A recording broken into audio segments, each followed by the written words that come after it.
తారీఖు నాడు వెళ్ళి ఈ 203 జీవో మీద అభ్యంతరం పెట్టి ఈ టెండర్లను కొనసాగించకుండా టెండర్ల ఒప్పందాలు జరగకుండా టెండర్లను అడ్డుకోవడానికి అవకాశం ఉంటే చంద్రశేఖరరావు గారు 5 ఆగస్టు 2020 నాడు సమావేశానికి పోకుండా ఒక లేఖ రాసిండు. ఏమని? ఆగస్టు 20 వరకు నేను చాలా కార్యక్రమాలలో బిజీగా ఉన్నా, ఆగస్టు 20 తర్వాత నువ్వు సమావేశం పెడితే నేను వస్తా అని చెప్పి ఇరిగేషన్ సెక్రటరీ రజత్ కుమార్తోని ఆయన లేఖ రాపిచ్చిండు. ఆ రోజు ఉండే ఇరిగేషన్ ఎందుకు లేఖ రాపిచ్చిండు? 10/8/2020 నాడు ఈ రాయలసీమ లిఫ్ట్ ఇరిగేషన్ టెండర్లు తెలిసి ఒప్పందాలు ఈ లోపల అయిపోతాయి, మెగా కృష్ణారెడ్డికి కాంట్రాక్టులు కట్టబెట్టిన తర్వాత అప్పుడు పోయి మాట్లాడవచ్చులే అని చెప్పి కేవలం కమిషన్లకు లొంగిపోయి జగన్మోహన్ రెడ్డితోని చీకటి ఒప్పందం చేసుకొని 5 ఆగస్టు 2020 నాడు రివర్ మేనేజ్మెంట్ బోర్డు కేంద్ర ప్రభుత్వం పిలిచిన మీటింగుకు వెళ్ళలేదు. మీటింగ్లో రాయలసీమ లిఫ్ట్ మీద అభ్యంతరం పెట్టలేదు. అందుకే 10 ఆగస్టు 2020 నాడు టెండర్లు తెరిచిండ్రు, టెండర్లు ఒప్పందాలు జరిగినాయి. రాయలసీమ లిఫ్ట్ 8 టీఎంసీలు తరలించకపోవడానికి పనులు పూర్తి అవ్వే పరిస్థితి వచ్చింది.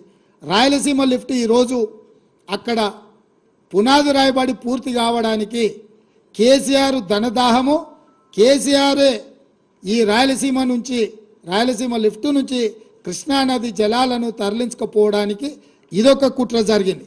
అదేవిధంగా చంద్రబాబు నాయుడు గారు ఉన్నప్పుడు ముచ్చుమర్రి కట్టిండ్రు. ముచ్చుమర్రి కూడా సేమ్ 800 ఎఫ్ఆర్ఎల్ లెవెల్లో 800 ఫీట్ల దగ్గర ముచ్చుమర్రి నుంచి రోజుకు 1/2 టీఎంసీ పైన తరలించకపోవడానికి చంద్రబాబు నాయుడు గారు కూడా ఆయన చేతనైన దెబ్బ చంద్రబాబు నాయుడు గారు కూడా వేసారు. చంద్రబాబు నాయుడు గారు 1/2 టీఎంసీ దెబ్బేసినప్పుడు చంద్రశేఖరరావు ముఖ్యమంత్రి, హరీష్ రావు సాగునీటి పారుదల శాఖ మంత్రి, జగన్మోహన్ రెడ్డి గారు 8 టీఎంసీలు రాయలసీమ లిఫ్ట్ ద్వారా తరలించకపోవడానికి వచ్చినప్పుడు ముఖ్యమంత్రి, సాగునీటి పారుదల శాఖ మంత్రి చంద్రశేఖరరావే. అంటే ఈరోజు దాదాపుగా 12-13 టీఎంసీల నీళ్లను, అది పోతిరెడ్డిపాడు కావచ్చు, రాయలసీమ లిఫ్ట్ కావచ్చు, లేకపోతే ముచ్చుమర్రి ప్రాజెక్టు కావచ్చు, ఇవన్నీ నీళ్లు తరలించకపోవడానికి 2004 నుంచి 2023 వరకు ఈ మొత్తం రోజులల్లా పోతిరెడ్డిపాడు రాజశేఖర రెడ్డి తీసుకుపోయినప్పుడు కేసీఆర్ కేంద్ర మంత్రి, హరీష్ రావు రాష్ట్ర మంత్రి.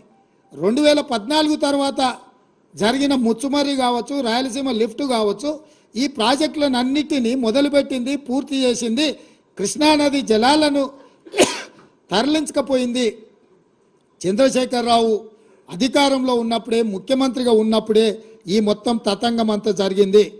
అదేవిధంగా ఈరోజు నేను కొన్ని విషయాలను తెలంగాణ ప్రజలకు చెప్పదలుచుకున్నాను.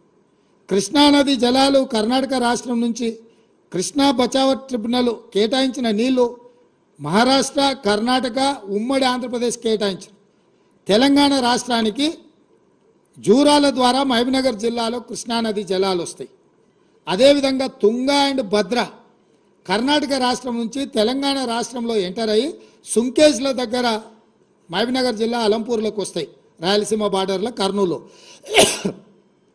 జూరాల నుంచి వచ్చే నీళ్లు, సుంకేజ్ల నుంచి వచ్చే నీళ్లు, కృష్ణానది జలాలు, తుంగభద్ర జలాలు కలిసి మహబూబ్నగర్ జిల్లాలో మొదలయ్యి ఆ నీళ్లు మహబూబ్నగర్ జిల్లా నుంచి తరలి వెళ్ళి రాయలసీమలోకి ఎంటర్ అయ్యి కర్నూలు జిల్లాలో మొత్తం ప్రవహించుకుంటా మళ్ళీ శ్రీశైలం దగ్గర అటు రాయలసీమకు ఇటు తెలంగాణకు ఉండే శ్రీశైలం ప్రాజెక్టు దగ్గరకు వస్తున్నాయి.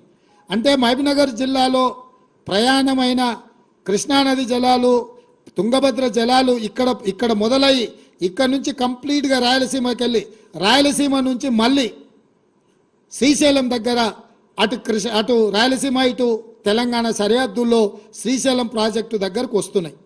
ఒకప్పుడు ఏ ప్రాజెక్టులు లేనప్పుడు శ్రీశైలం నీళ్ళు వదిలితే నాగార్జున సాగర్లో నీళ్ళు వదిలితే పులిచింతల. అంటే కంప్లీట్గా ఈ నీళ్లు కానీ ప్రాజెక్టులు కానీ పూర్తిగా తెలంగాణ చేతిలో ఉండే.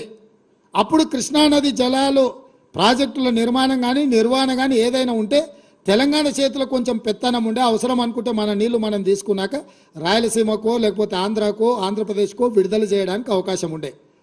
ఈ ప్రమాదాన్ని కనిపెట్టి, ఈ తెలంగాణ హక్కులను కనిపెట్టి రాయలసీమలకు పాలమూరులో మొదలైన నీళ్లు కర్నూలు జిల్లాలకు ఎంటర్ కాగానే నీటి దొంగలు పోతిరెడ్డిపాడు ద్వారా ఒక పక్క, రాయలసీమ లిఫ్ట్ ద్వారా ఇంకొక పక్క, ముచ్చుమర్రి ద్వారా మూడో పక్క పెట్టి రోజుకు 12-13 టీఎంసీల నీళ్లు మనకు సంబంధం లేకుండా, మనల్ని అడగకుండా పాలమూరులో ప్రయాణమైన నీళ్లు మళ్ళీ తిరిగి పాలమూరులో శ్రీశైలం దగ్గరకు వచ్చే లోపల నీటి దొంగలు మధ్యలోనే దొంగతనం దారి దోపిడీ చేసే పరిస్థితి ఈరోజు దాపురించింది.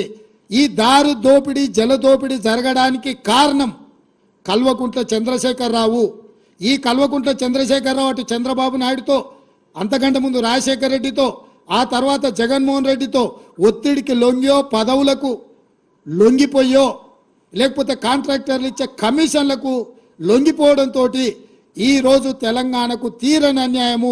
ముఖ్యంగా మహబూబ్నగర్, నల్గొండ కింద ఖమ్మం వరకు కృష్ణానది జలాల మీద ఆధారపడ్డ ప్రాజెక్టులన్నీ కూడా ఈరోజు ఎడారిగా మారుతున్నాయి. ఆనాడు తెలంగాణ ప్రాంత ప్రజలు కొట్లాడితే 2003లో కల్వకుర్తి లిఫ్ట్ ఇరిగేషన్ నాగం జనార్దన్ రెడ్డి లాంటి వాళ్ళు కొంతమంది ఆ రోజు గట్టిగా పట్టుబడితే 2003లో కల్వకుర్తి ఎత్తిపోతలకు పునాది రాయబడ్డది. రాజశేఖర రెడ్డి గారు వచ్చినాక ఆ రోజు 25 టీఎంసీలతో మొదలైన ప్రాజెక్టు 80-90 టీఎంసీల వరకు పెంచి ప్రాజెక్టును, ఆయకట్టును పెంచి కల్వకుర్తి లిఫ్ట్ ఇరిగేషన్ పనులు మొదలుపెట్టారు. కానీ ఉమ్మడి రాష్ట్రంలో ఆ ప్రాజెక్టులు పూర్తి కాలే.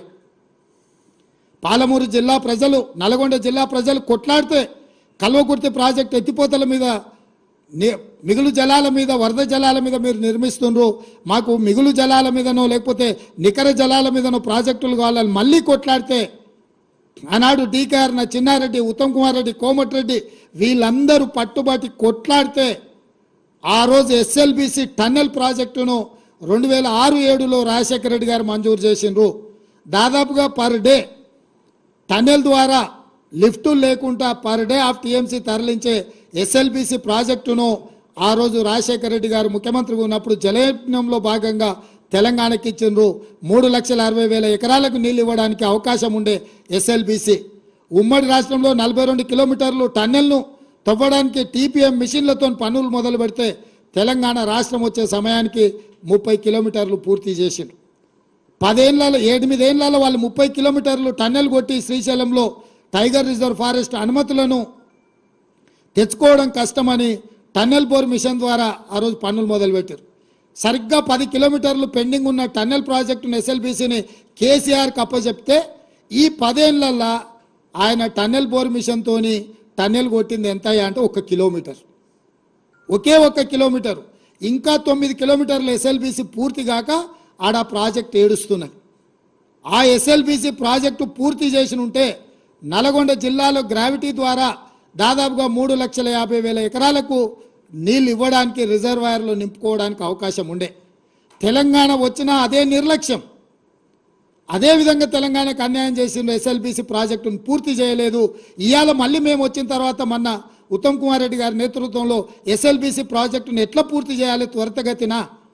ఇంత నిర్లక్ష్యం, ఉమ్మడి రాష్ట్రంలో జరిగిన నిర్లక్ష్యానికంటే ఎక్కువ నిర్లక్ష్యం తెలంగాణ రాష్ట్రంలో చంద్రశేఖరరావు ముఖ్యమంత్రి అయిన తర్వాత నష్టం జరిగింది తెలంగాణ ఫ్లోరైడ్ ప్రాంతానికి.